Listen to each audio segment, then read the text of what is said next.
Bonjour, bienvenue sur myschool.tn. On va continuer la partie rappel. On va faire une introduction à l'électricité. Donc, on va commencer par vous rappeler qu'est-ce qu'un générateur, un dipôle récepteur, etc. Donc, on va commencer. Donc, grand 1, générateur.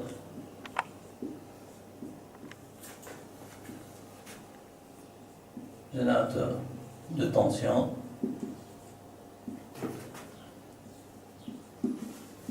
générateur de courant.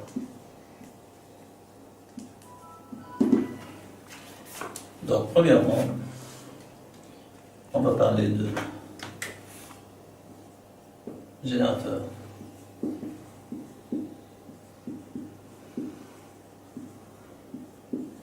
de tension.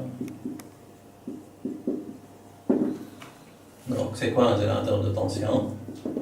Donc, un générateur, c'est un dipôle qui est censé débiter un courant électrique. Donc, on a un générateur idéal ou bien un générateur réel. Donc, un générateur idéal de tension, donc un générateur idéal de tension,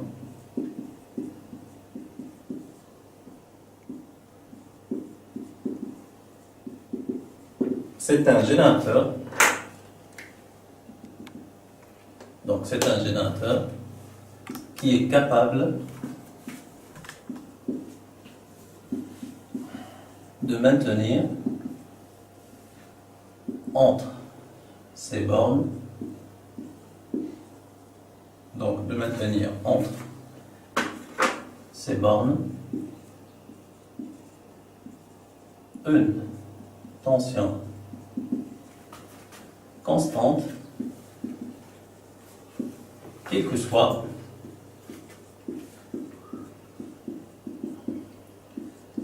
soit l'intensité du courant électrique. Donc, si vous voulez, quel que soit, c'est-à-dire quels que soient les dipôles qui sont présents dans le circuit. Donc, le symbole, un générateur idéal de tension est symbolisé de la sorte. Donc, là j'ai plus et moins. Et là je représente la FEM, c'est la FEM du générateur. Donc, si je veux parler de la caractéristique intensité-tension, donc ça sera sa caractéristique, si vous vous rappelez, vous avez vu ça en deuxième année. Sa caractéristique intensité-tension, c'est l'évolution de la tension en fonction de l'intensité. Donc, pour un générateur idéal de tension, la tension reste constante, quelle que soit l'intensité du courant électrique.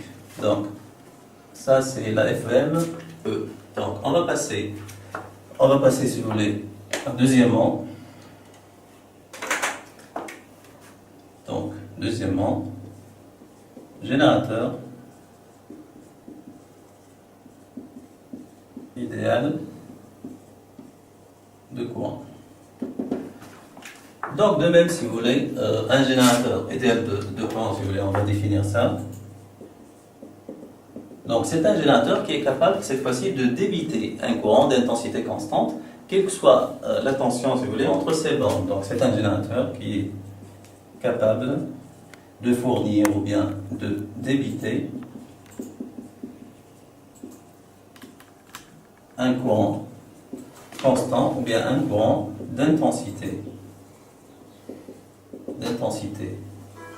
constante, quel que soit, donc un courant d'intensité constante, quelle que soit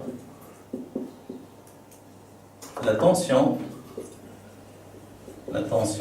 entre ces bornes. Donc, quelle que soit la tension entre ces bornes. De même, on va symboliser ce générateur, si vous voulez.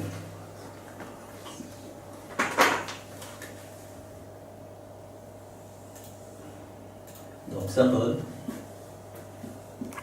Le générateur idéal de courant est symbolisé ainsi. Donc, il est symbolisé ainsi. Donc, il est capable de débiter un courant d'intensité constante, quelle que soit la tension entre les bornes de ce générateur, si vous voulez. Donc, on va représenter la caractéristique. Donc, on va représenter la caractéristique de ce générateur. Donc, I en fonction de E, donc c'est la caractéristique tension-intensité cette fois-ci. Donc, l'intensité du courant électrique est constante, quelle que soit la tension au bord du générateur. Donc, si vous voulez, quel que soit le circuit. On va passer à grand 2. Donc, on va passer à grand 2. Ce qu'on appelle orientation. Orientation d'un circuit. Donc, orientation d'un circuit. Donc, on va schématiser une maille d'un circuit, une maille quelconque. Donc, soit une maille contenant quelques dipôles électriques.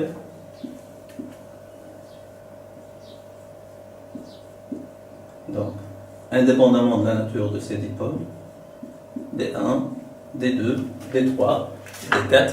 Donc, un problème on peut rencontrer un problème, par exemple, on veut déterminer le sens du courant, c'est-à-dire le sens du courant réel qui circule dans le circuit. Donc, on ne peut pas prévoir ça, si vous voulez. Donc, pour faire ceci, on va choisir un sens. Donc, je vais choisir un sens, n'importe lequel, il peut être comme ça ou bien comme ça. Donc, ce sens est choisi arbitrairement. Donc, sens, c'est un sens. On va supposer que c'est le sens positif, donc c'est un sens positif choisi arbitrairement. Donc, il est choisi arbitrairement. Donc, ce sens choisi arbitrairement, il va nous servir à quoi? Eh bien, il va nous servir à déterminer le sens du courant réel, si vous voulez. Donc, deux cas se présentent. Donc,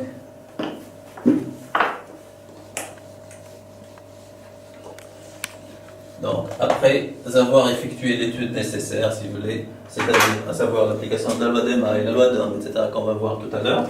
Donc, j'ai deux cas. Donc, I, je peux trouver I supérieur à 0 ou bien I inférieur à 0. Si je trouve I supérieur à 0, donc ça veut dire que le courant réel a le même sens que celui choisi arbitrairement. C'est-à-dire que le sens positif choisi arbitrairement. D'accord? Donc, dans le deuxième cas, si I est inférieur à 0, c'est-à-dire que le courant réel a un sens contraire au sens positif choisi, bien sûr, arbitrairement. Donc je peux m'arrêter là, je peux dire le sens positif choisi. Mais il est choisi comment? Il est choisi arbitrairement. D'accord? Donc, si vous voulez, c'est ça l'utilité du choix du sens positif. Donc, il y a un sens choisi arbitrairement. Donc, on va passer à autre chose. Donc, ce sera grand 3. Dans grand 3, on va parler de ce qu'on appelle la tension au bord d'un dipôle. Donc, grand 3, tension aux bornes d'un dipôle. Donc, pour étudier cette partie, bien sûr, deux cas se présentent. Vous savez bien que les dipôles sont partagés en dipôles récepteurs et dipôles générateurs. Donc, on va commencer par premièrement, cas d'un dipôle générateur. Donc, cas d'un dipôle générateur. Donc, on va choisir un dipôle D qui est là un générateur. On a un sens du courant. Et là, j'ai la tension U. On va prendre un exemple. On va prendre un générateur idéal de tension. Donc, un générateur idéal de tension. On a vu le symbole d'un générateur idéal de tension. Donc, ça, c'est la borne plus, là, c'est la borne moins, et là, c'est E. Donc, même chose. Donc, là, c'est plus, moins, et ça, c'est E. Ça, si vous voulez, c'est le sens du courant. Donc, I. Deux cas se présentent. Là, par exemple, je représente la tension U, dans les deux cas, si vous voulez. Et là, je représente la tension U. Donc, vous remarquez bien que là, la tension U, le flèche qui représente la tension U, a le même sens que celui qui représente la FM du générateur. Donc là, j'ai quoi? J'ai U égale E, alors que là, U égale moins E. Donc, U égale E. Et là, j'ai U égale à moins E. Donc, on va passer, si vous voulez, au cas. Donc là, j'ai U égale à moins E, et là, j'ai U égale à E. Donc, c'est parce que j'ai pas le même sens, si vous voulez. Donc, si vous voulez, en valeur absolue, la tension est la même, mais la tension, vous savez bien que c'est une grandeur algébrique. Donc, ça peut avoir un signe, ça a toujours un signe. Donc là, elle est positive, et là, elle est comment? Donc là, elle est positive, et là, elle est négative. Donc, c'est une tension négative. On va passer deuxièmement. Donc, on va passer au cas d'un dipôle récepteur.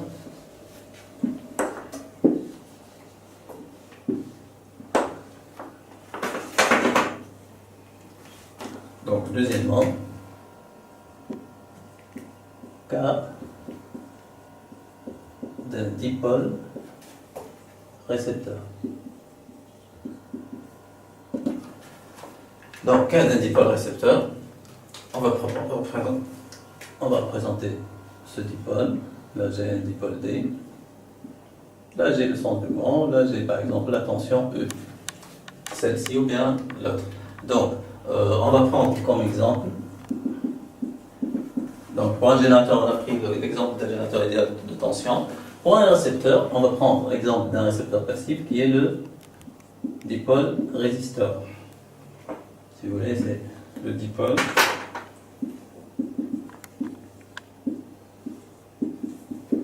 résisteur. Donc, le dipôle résisteur est symbolisé par un rectangle, d'accord? Donc, là, j'ai le sens du courant, et là, j'ai la tension U. Bien sûr, ça, c'est le dipôle résisteur. Donc, je peux représenter cette tension, ou bien le même dipôle résisteur, l'intensité du courant, et je veux symboliser la tension U.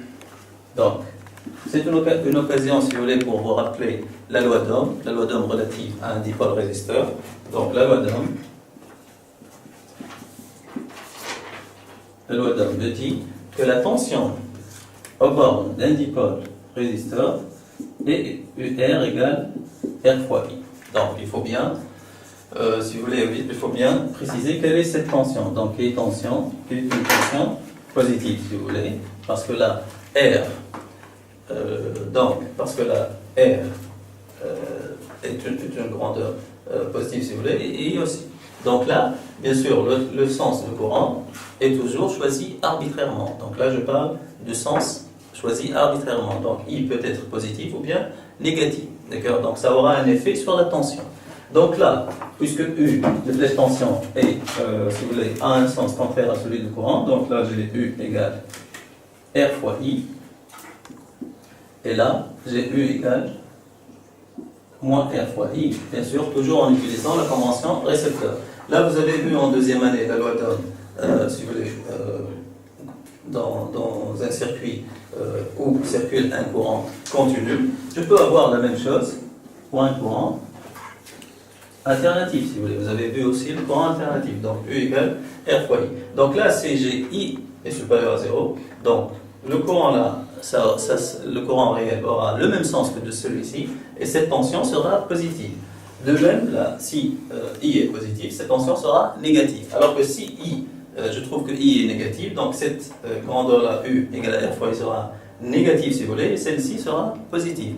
Et le sens, si vous voulez, réel, du courant réel sera contraire à celui du sens choisi arbitrairement, si vous voulez. Donc, voilà, c'est à peu près ça. On va passer à la loi des mailles. Donc, dans la deuxième partie, vous allez trouver la loi des mailles. Merci pour votre attention et à la prochaine séquence. Merci.